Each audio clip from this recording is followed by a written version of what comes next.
Our intention in coming here was really to start the conversation about mental health, to give people language around it, support around it, tools to know what to do for themselves, because the more people talk about it, the less stigmatized it feels. I can imagine some of the students here probably feel like they have to do everything on their own. They have a lot of expectations of themselves, and like if I ask for help, that what does that say about me? Does that make me a weak person?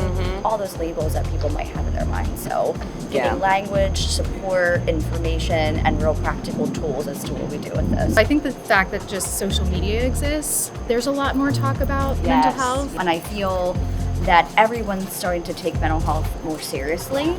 And how can we now, when we've been through a pandemic and just starting to see more and more young people struggling with their mental health, like it's extremely difficult. So we're trying to have people think about these things before, like way before they get to those points, and just having that be more a part of their day-to-day. We still have a long way to go in terms of getting the word out and what this really means and how, like what this looks like what is this change going to look like for people every day? Not just asking for help, but what Ashley was talking about, the skills and the tools. How do we attend to our mental health day in and day out and make this part of our everyday routine?